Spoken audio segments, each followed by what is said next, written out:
December 25th. Happy Thanksgiving part 2. I just got home, and I mentioned in the last video that my cousin and I had like a literally last minute, hey, let's go for a walk last night. We decided to do that. And they were gonna show me, because I had mentioned, I'm like, yeah, but can we walk or take public transportation, because I've only gotten out the Muni once. And so they're like, yeah, for sure, I'm gonna show you my favorite bus ride. I'm like, okay. So we go to the stop, and I'm taking the 33. So now I know it's like the 33 that runs that way. I'm like, okay, cool.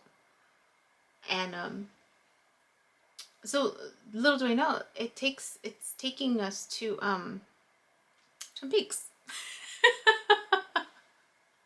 It's taking us to Twin Peaks, and then to the park. She said, they said it'll drop us off at the start of the park. I was like, oh, okay, cool. And so then they're telling me like, oh, we're gonna go this way and sit over here. I'm like, oh, awesome. I'm like so excited to take a trip on the bus with them. And so anyway, so I realize as I'm talking to them, like I'm sharing with them, oh, well, because I told them, I'm like, there's one more truth I need to tell you. There's one more truth I need to tell you. I haven't shared this truth to a lot of people. And I struggled with this truth, right? When I first said it, I struggled, but I didn't. And it wasn't until I got here that I struggled with it a little bit more and had to like sit with it after I did my birth chart reading and kind of saw that statement. I was like, whoa, this is a heavy statement, right? And then that realization of like, well, who am I? Who am I, right? I was really struggling with like, who am I? Like, I'm not worthy enough to like hold this position, right? If I'm entertaining the idea that this is my purpose in life, right? That I'm the way, right, to healing. I'm assuming is the way to healing. And so I because of all the dreams that I've been having and realizing I need to get into the school system somehow. Like, I need to come out, but I need to come out in the school system, in the high schools, clearly. And that I have to be sneaky about it.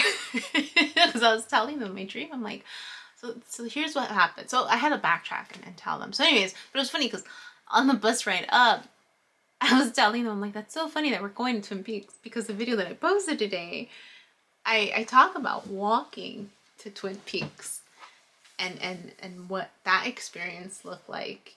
And now I'm taking a bus ride to Twin Peaks. So it's just funny. But I'm talking in now that I'm thinking about it some more, and the reflecting on the video that I posted, right? There's this element of I'm a little more guarded with people, men, boys, right? Men who are wanting to be a part of my life, who are wanting to be a good friend, someone I can rely on, right? And I'm like, no. Why? And all these people that like, I just want to get to know you. I'm like, what's your intention? What purpose? Or, like trying to be clear up front and putting my boundaries. Really, I'm putting boundaries. I'm talking about boundaries in that video. That's so weird now that I'm thinking about it. I'm talking about boundaries. I'm talking about walls and barriers, right? That I'm defending my country, my body, right? Without even realizing it. And I'm defending my body, right? Like you can't come into my space unless I say something, unless I give you permission. And these people that were trying to force themselves in my space,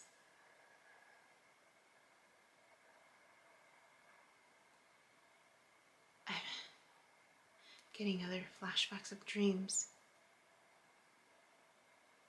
I had dreams. I had dreams of being held back. I had dreams of people wanting to control me. Even people that I knew. And in reality, they were wanting to take care of me. They were wanting to do what's best for me.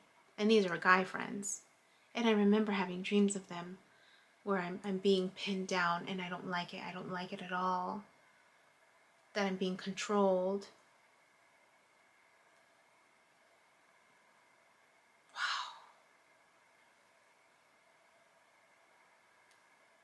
And the dreams are about girls, teenage girls. The dreams that I have about, there's a lot of teenage girls. And then the part where she's, is a Middle Eastern festivity or something, and her parents have these suitors for her, and she's just like, no. like standing up, or like, no, I don't have to pick one of them, right? Like, and even the person that she picked, right, there was still this assessment occurring, like, I need to see and make sure that you're it, right? Like we weren't just gonna, like, there was this element of like not settling, right? Not settling. And all my dreams of this pain or this person from my past were in high school. And there's this continued theme of not settling. So I reached out to my cousin because I know my cousin works in the high schools. And I'm sharing with them this realization of these dreams. I'm sharing with them my purpose, right? Purpose of what I was told when I, last December, almost a year ago, that I would be the way, and that I didn't know what it meant. And now that I'm reviewing everything, maybe it is just for girls, maybe for women, for teenage, young adults.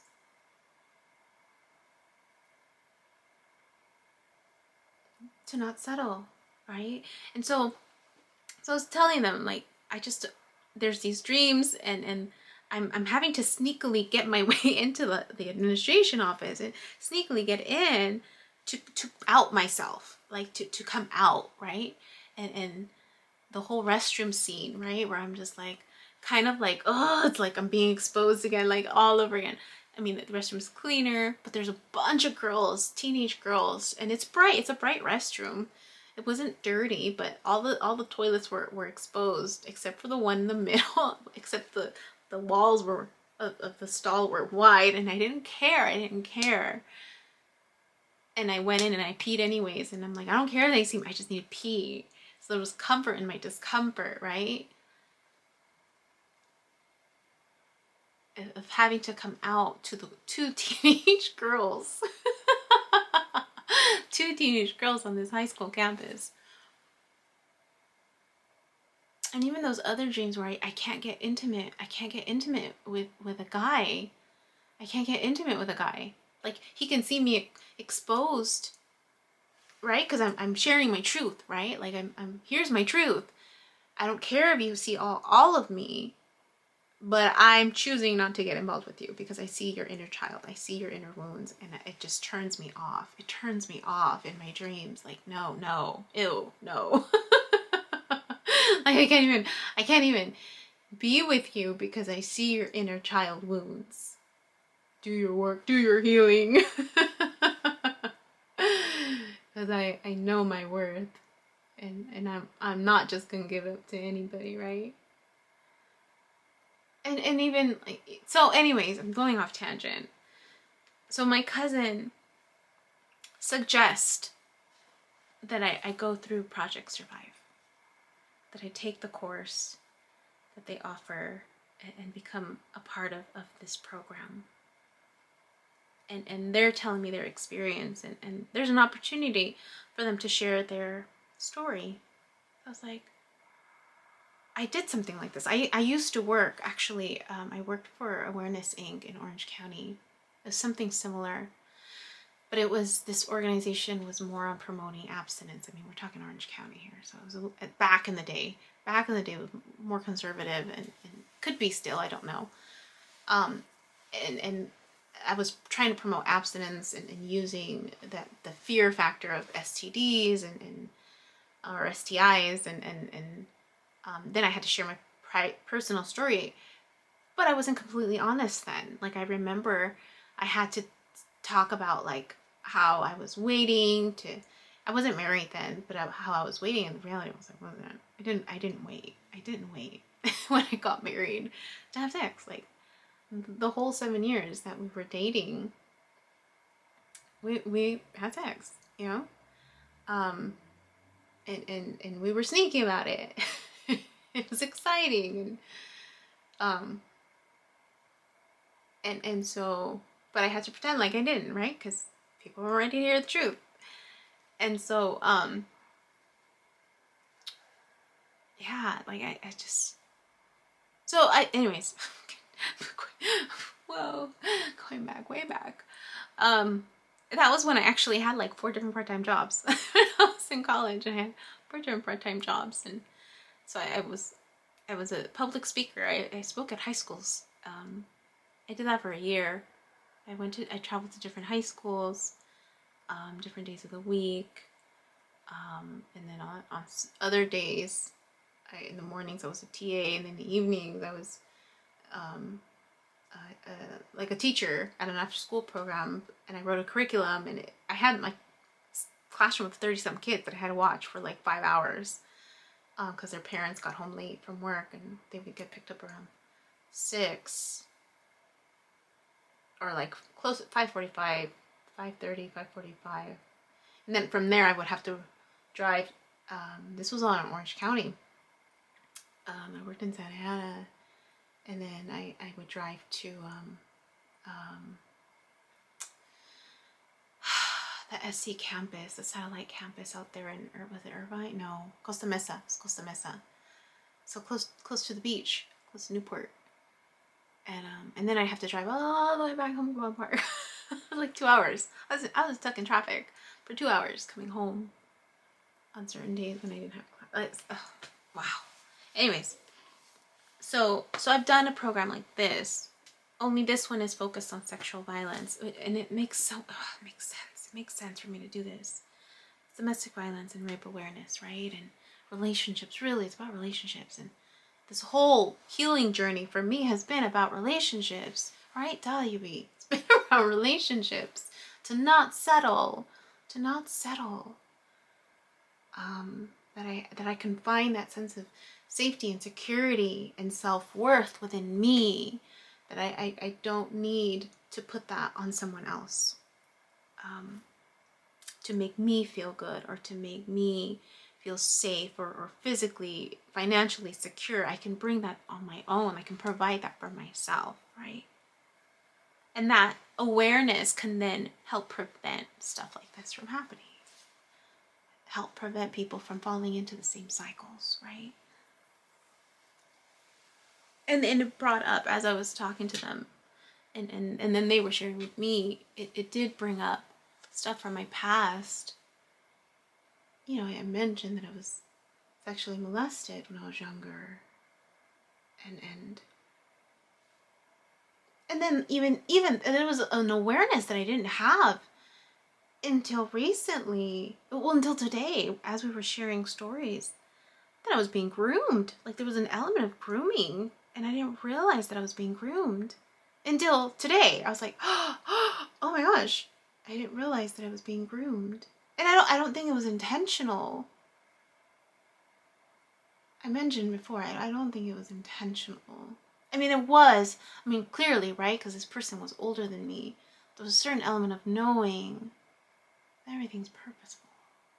And so there's an element of like, I know I've done my healing because I can see it from the other perspective. And I'm not completely triggered in the same way. The triggering is more of an awareness of like, that used to bother me. That used to like, but there were certain elements that, as we were sharing stories, that I actually realized, I was like, oh dang, I am triggered over something like that. But anyways, focus, you refocus. So I have to take a class, and then I can go into the school. So now it doesn't mean that I'm not gonna still work on my curriculum. I'm still gonna do a curriculum. I'm still gonna tie into these elements. It does have to be a curriculum. I don't know. Maybe it'll just be a book. I don't know. Of really using my story, right? Of how I kind of went through this process of healing for myself, the tools that I used, how to start it, you know,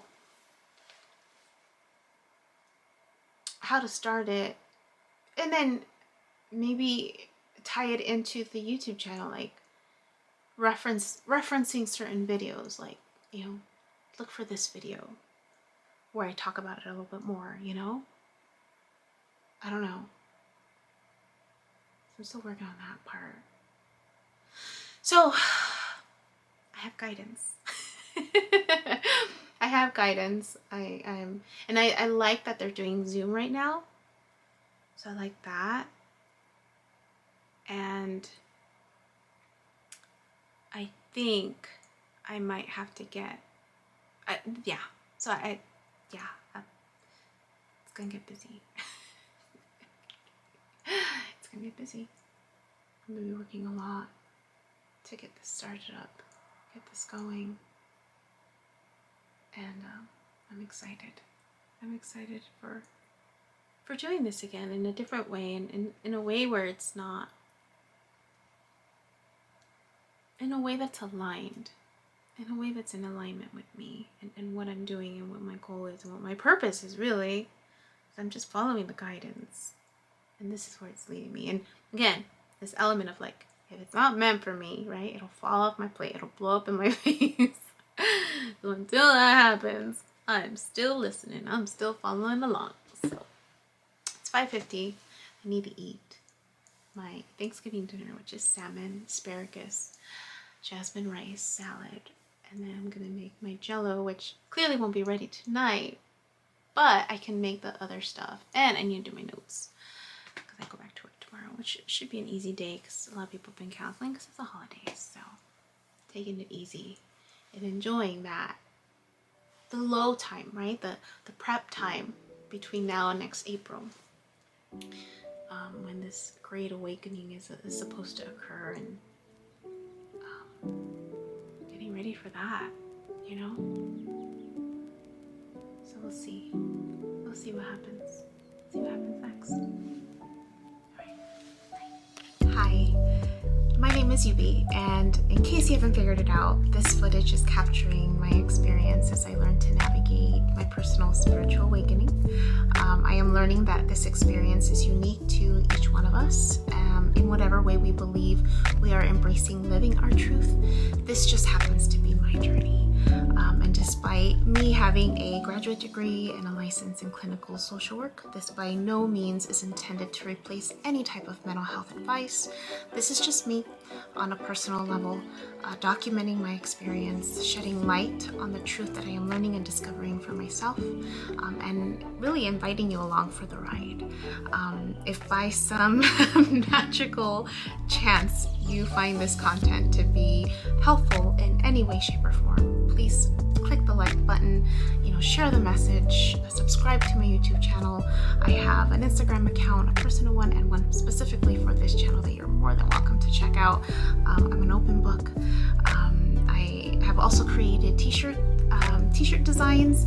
I'm wearing my favorite one right now, which is the North Node design, but I have that and other things that you can look at, inspired by this process and journey, and I have the link in the description box as well as in the about section of my YouTube channel. So you're more than welcome to check those items out. Any type of support is great. Again, if you find this content really helpful or meaningful, sometimes when we take that step and be vulnerable, with showing what's inside our hearts and what's really our truth, we realize that we're much more connected than what we thought we were. And so I hope that as I'm living this experience, and that you find some type of truth for yourself, or find some type of ability to heal in some way just by relating, just by knowing that you're not alone. That really has been my goal with this process, not just being able to connect with others, but really for my own healing. It's definitely been a therapeutic experience and a very creative one for myself. So I thank you, and I wish you all the best, and we'll see what else comes next for me.